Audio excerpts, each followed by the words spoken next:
Hello बच्चा party, welcome to my channel science academy. आज हम बात करने वाले हैं इलेक्ट्रिक फील्ड्स के बारे में। लेकिन before go to that topic we will discuss और रिकॉल द प्रीवियस टॉपिक। अब तक हमने क्या पढ़ा?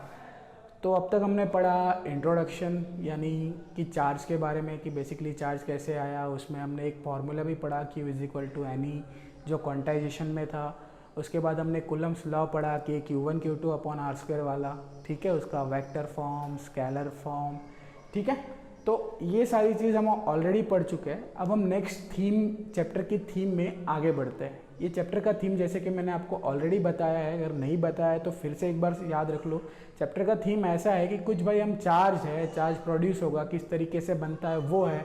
उसके बाद चार्ज को आप इलेक्ट्रिक फील्ड में, यानी चार्ज के द्वारा क्या क्या प्रोड्यूस कर सकते हो, तो इलेक्ट्रिकल फील्ड प्रोड्यूस कर सकते हो। और फिर उसमें और चार्ज आएगा या फिर कोई चीज़ और आएगी तो क्या इफेक्ट होता है, वो सारी चीज़ हमको आगे पढ़नी है, ठीक है। चलो, तो पहले चार्ज स्टार्ट करेंगे इलेक्ट्रिक फील्ड के बारे में। लेकिन इलेक्ट्रिकल फील्ड पढ़ने से पहले दो चीज़ समझ लो आप चार्ज के टाइप समझ लो।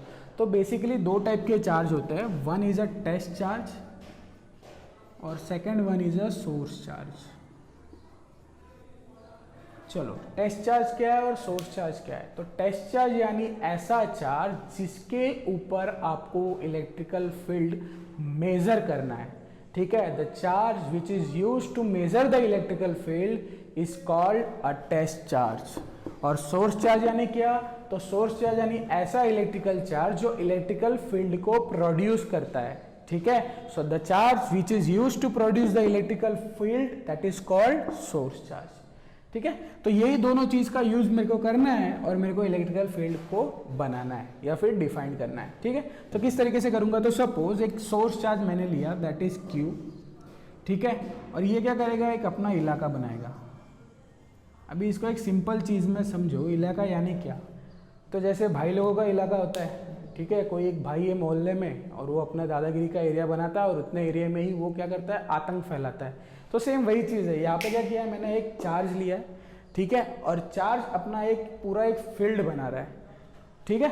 अभी सपोज मैंने इसके अंदर क्या करूंगा? कोई बाहर से एक दूसरा चार्ज लेके आऊंगा, दैट इज Q0। तो जाहिर सी बात है, इसने इलेक्ट्रिकल फील्ड प्रोड्यूस किया, दैट्स वाई ये हो जाएगा सोर्स चार्ज।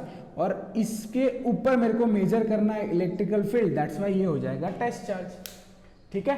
तो सोर्स चार्ज हो गया, टेस्ट चार्ज हो गया। अब मेरे को एक चीज बताओ कि भाई लोगों के इलाके में अगर बाहर से कोई इंसान आ गया तो क्या होता है? जाहिर सी बात है, बवाल होता है, यानी उसको मार पड़ती ही पड़ती है। तो यही यहाँ पे होना है। क्या होना है कि जब सोर्स चार्ज के इलाके में बाहर से कोई टेस्ट चार्ज आएगा तो इसको मार पड़ेगी। मार पड़ेगी इन द सेंस इसके ऊपर फोर्स लगेगा, और इसके ऊपर फोर्स लगेगा तो वही कौन सा फोर्स होगा? इलेक्ट्रोस्टैटिक फोर्स, ठीक है। तो अगर मेरे को पूछा जाए कि इलेक्ट्रिकल फील्ड की डेफिनेशन क्या है, तो उसको हम डिनोट करेंगे E is equal to F upon Q0, यानी force per unit test charge is known as a electrical field, ठीक है।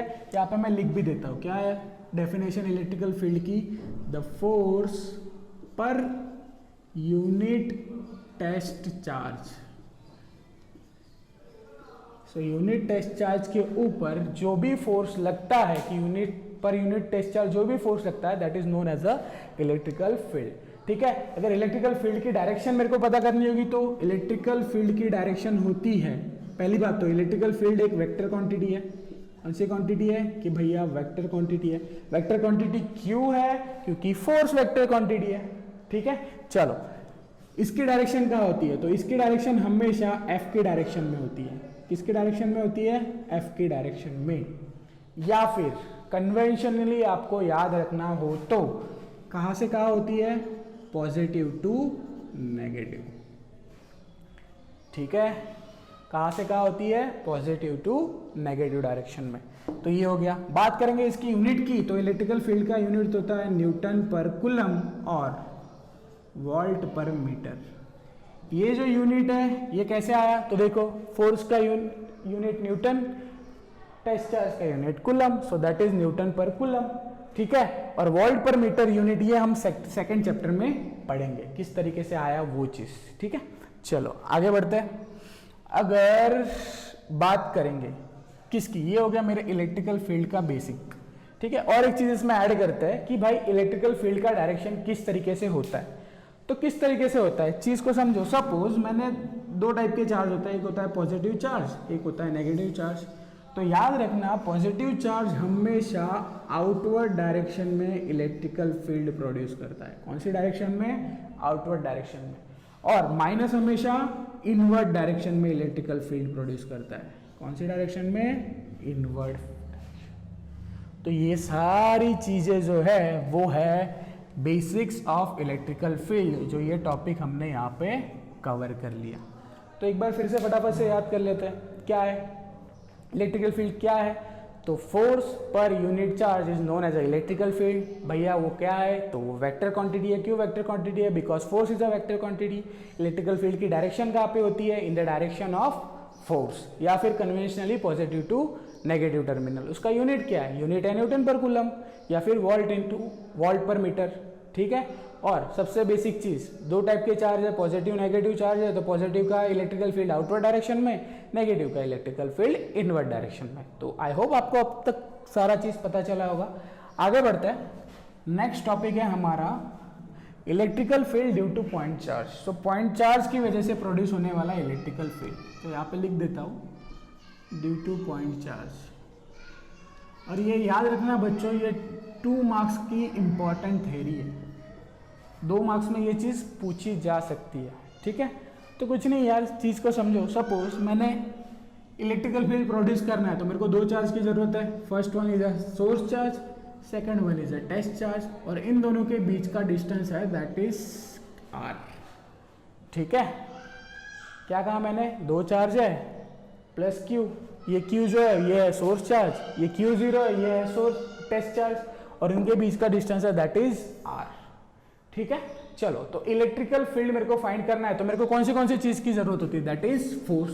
तो फोर्स की डेफिनेशन आपने पढ़ी है, याद करो मेरा कूलम्ब्स लॉ, ठीक है। क्या पढ़ा था कूलम्ब्स लॉ में, के Q1 Q2 upon are square, यानी चार्ज के मल्टीप्लीकेशन के प्रोपोर्शनल में और उनके बीच के डिस्टेंस के स्क्वायर के इनवर्सली प्रोपोर्शनल में क्या होता है, फोर्स होता है। तो बस वही चीज, फोर्स इज इक्वल टू क्या होगा, के Q1 Q2 upon are square के हिसाब से के Q1 यानी मेरा कौन सा चार्ज आएगा, दैट इज Q, Q2 यानी क्या आएगा, Q0 अपॉन दोनों के बीच का distance that is r square, ठीक है। चलो, तो इसको अगर आगे बढ़ते हैं तो क्या आएगा, के Q0 अपॉन आर स्क्वायर। बच्चा ये हो गया मेरा फोर्स, बट मेरे को क्या ढूंढना है, इलेक्ट्रिकल फील्ड। तो इलेक्ट्रिकल फील्ड की डेफिनेशन क्या लिखी है हमने, force per unit test charge, यानी टेस्ट चार्ज के पर यूनिट, यानी उसको डिनोमिनेटर में लेना है। तो क्या होगा, F upon Q0 is equal to, Q0 क्यों आया, क्योंकि यहाँ पे मेरा टेस्ट चार्ज क्या था, Q0। देखो मैंने यहाँ पे भी समझाया, टेस्ट चार्ज क्या है, Q0, ठीक है। तो क्या होगा, के Q0 upon are square into Q0 से Q0 कट हो गया, तो क्या बचा, F अपॉन Q0 या फिर E इज इक्वल टू क्या बचा, के Q अपॉन आर स्क्वायर। तो बच्चा ये हो गया electrical field due two point charge, ठीक है। अगर इसको आपको वेक्टर फॉर्म में लिखना है तो कुछ इस तरीके से बनेगा, vector E is equal to K Q upon are square into R cap, ठीक है। आर कैप क्या है, तो वेक्टर आर के डायरेक्शन में का यूनिट वेक्टर। तो आई होप आपको ये चीज पता चलेगी। कुछ नहीं यार, सिंपल सा चीज है, F अपॉन Q0 करना है, Q0 क्या है, टेस्ट चार्ज है, दैट्स व्हाई ये आया, ठीक है। अगर आप ये चीज को ध्यान से देखोगे तो ये आपको कुछ इस तरीके से लिखेगा, जैसे कि आपने क्लास 11 में पढ़ा है, क्या, gravitational force per unit mass, उसका फॉर्मूला क्या था, GM अपॉन आर स्क्वायर, ठीक है। देखो वही है सेम, G क्या था, कांस्टेंट था, तो यहाँ पे K कांस्टेंट है, वहां पे मास था, यहाँ पे क्या है, चार्ज है, अपॉन आर स्क्वायर, दोनों के बीच का डिस्टेंस। तो ये ऑलमोस्ट इक्वल है, ये ग्रेविटेशनल फोर्स जैसा ही है ऑलमोस्ट, ठीक है। लेकिन दोनों में डिफरेंस है, ग्रेविटेशनल फोर्स लॉन्ग रेंज है, ये शॉर्ट रेंज है, ठीक है। चलो, तो प्लीज टेक अ स्क्रीनशॉट। तो हम आगे बढ़ते हैं, नेक्स्ट जो हमारा नेक्स्ट टॉपिक रहेगा that is characteristic of electrical field, ये दो टॉपिक यहाँ पे कवर हो चुके हैं। जैसे कि तैसा लिखना आप, सो आपके सारे मार्क्स आपको मिलेंगे, एक भी मार्क्स कट नहीं होगा। चलो आगे बढ़ते हैं।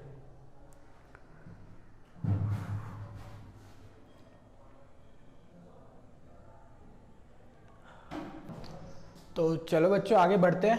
आज की last topic that is characteristic of electrical field lines. ठीक है, चलो तो सबसे पहले देखते हैं इलेक्ट्रिकल फील्ड लाइंस की डेफिनेशन क्या है। तो एक फंडा समझो, इलेक्ट्रिकल फील्ड लाइंस क्या है। तो इलेक्ट्रिकल फील्ड लाइंस एक एनर्जी कर्व्स है या फिर एक ऐसी लाइंस है जो इलेक्ट्रिकल फील्ड की स्ट्रेंथ दिखाती है। दैट मीन्स सपोज कोई एक एरिया पकड़ लो या फिर एक इलाका पकड़ लो। सपोज इस इलाके में 3 फील्ड लाइंस है और कोई सेम उतना ही रीजन है, उसमें यही सेम रीजन में नेक्स्ट टाइम पे 10 फील्ड लाइंस है। ठीक है, तो किसकी इलेक्ट्रिकल फील्ड की स्ट्रेंथ ज़्यादा होगी? तो जाहिर सी बात है जिसमें 10 लाइंस होगी। दैट मीन्स क्या? तो जिसमें इलेक्ट्रिकल फील्ड लाइंस की कर्व ज़्यादा है उसकी इलेक्ट्रिकल फील्ड की स्ट्रेंथ भी क्या है? ज़्यादा है। दैट मीन्स क्या? इलेक्ट्रिकल फील्ड लाइंस हमेशा क्या दिखाती है? एनर्जी या फिर strength of the electrical field. तो कुछ डेफिनेशन ही इस तरीके से लिखी है मैंने कि the lines which show the energy और strength of the electrical field is called the electrical field lines. ठीक है, एक समझने वाली डेफिनेशन है जिससे आपको एक बेसिक आइडिया आ जाएगा कि what is electrical field lines. ठीक है, आगे बढ़ते हैं। ये देखो, ये प्रॉपर डेफिनेशन है जो आपके बुक में है और इसको भी रट्टा मारने की जरूरत नहीं है, चीजों को समझो because concept is a more important than any writing और थियरी और समथिंग। ठीक है, क्या लिखा है देखो, curve drawn in such a way that the tangent at any point shows the direction of electrical field. इसका सीधा सा मतलब ये है कि सपोज मैंने कोई एक कर्व ड्रॉ किया है, वो एक ऐसा कर्व है that is indicating the electrical field lines. तो ये ऐसा कर्व है जो इलेक्ट्रिकल फील्ड लाइन को इंडिकेट कर रहा है। तो उसको मैंने अगर टेंजेंट ड्रॉ किया तो that tangent shows the direction of electrical field. ठीक है, तो उसी को कहते हैं इलेक्ट्रिकल फील्ड लाइंस। चलो, तो उसकी कुछ कैरेक्टरिस्टिक है that is starts with the positive and ends with the negative charge. That means क्या? तो हमेशा इलेक्ट्रिकल फील्ड लाइंस पॉजिटिव से स्टार्ट होती है और नेगेटिव में एंड हो जाती है। इसका मतलब क्या है? तो ऐसे चलेंगे इलेक्ट्रिकल फील्ड लाइंस कुछ, ठीक है, पॉजिटिव से चलेंगी और नेगेटिव में एंड हो जाएगी, बट नेगेटिव से फिर से चल के पॉजिटिव में कभी नहीं आएंगी। ठीक है, याद रखना, सिर्फ पॉजिटिव से चल के नेगेटिव में जाएंगी और फिर से नेगेटिव से घूम के पॉजिटिव में कभी नहीं आएंगे। दैट मीन्स ये क्लोज लूप नहीं बनाती है। जैसे कि क्या बनाती, मैग्नेटिक फील्ड लाइंस अगर आप याद करोगे या फिर आपने 9th-10th में ध्यान से पढ़ा होगा तो that is forming a close loop, but electrical field lines never forms a close loops. ठीक है, सो नेक्स्ट मेरा ये भी है कि never forms a close loop. So दो कैरेक्टरिस्टिक तो हो गई कि always start with a positive and end with a negative terminal या नेगेटिव चार्ज। ठीक है, and never forms a close loop. जैसे कि इसकी डेफिनेशन हमने पढ़ी, क्या पढ़ी थी कि भाई कोई ऐसा एक कर्व जिसको अगर मैं टेंजेंट ड्रॉ करूं तो that tangent shows you the direction of electrical field. तो सेम चीज देखो, कर्व को मैंने टेंजेंट ड्रॉ किया, that shows you the electrical field line, sorry electrical field की डायरेक्शन। सो सपोज ये पॉजिटिव चार्ज है या नेगेटिव चार्ज है, तो इसका हमेशा कौन से डायरेक्शन में होता है? आउटवर्ड डायरेक्शन में होता है इलेक्ट्रिकल फील्ड। तो ये आउटवर्ड डायरेक्शन में ये हो गया, यानी इसकी डायरेक्शन क्या हो जाएगी? ये वाली, बाहर की डायरेक्शन में। ठीक है, तो ये टेंजेंट हमेशा क्या दिखाएगा? इस कर्व की डायरेक्शन में इलेक्ट्रिकल फील्ड की डायरेक्शन, इलेक्ट्रिकल फील्ड किस डायरेक्शन में आने वाला है वो चीज। Never intersect with each other, ये चीज ध्यान से समझो बच्चा, ये चीज शायद आपको रीजन में भी पूछी जा सकती है कि रीजन बताओ why electrical field lines never intersect with each other. तो रीजन बिहाइंड दैट कि सपोज इलेक्ट्रिकल फील्ड लाइन अगर एक दूसरे को क्रॉस कर रही होती, कुछ इस तरीके से क्रॉस कर रही होती, ऐसी सपोज इंटरसेक्ट कर रही होती, तो क्या होता? पर्टिकुलर इस पॉइंट के पास इसकी डायरेक्शन यहाँ पे भी होती, इसकी डायरेक्शन यहाँ पे भी होती। तो मेरे को एक चीज बताओ, एक ही पॉइंट के पास दो इलेक्ट्रिकल फील्ड लाइंस कभी पॉसिबल है? नहीं है। ठीक है, इस चीज को समझ रहे हो? देखो, ये सपोज एक कर्व है, ये दूसरा कर्व, ये दूसरे को ऐसा क्रॉस करता, तो इसकी डायरेक्शन यहाँ पे भी होती, इसकी डायरेक्शन यहाँ पे भी होती।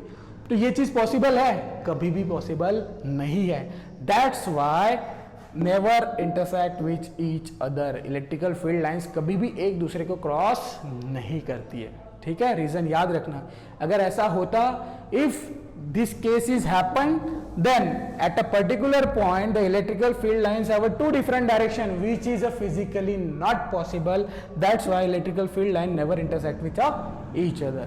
और लास्ट और सबसे सिंपल पॉइंट कि इलेक्ट्रिकल फील्ड लाइंस हमेशा कैसी होती है, यूनिडायरेक्शनल, यानी एक ही डायरेक्शन में होती है, और parallel to each other. Unidirectional भी होती है, पैरेलल टू ईच अदर भी होती है, और इक्वी डिस्टेंस, दोनों के बीच का डिस्टेंस भी क्या होता है, इक्वल होता है। ठीक है, तो प्लीज टेक अ स्क्रीनशॉट।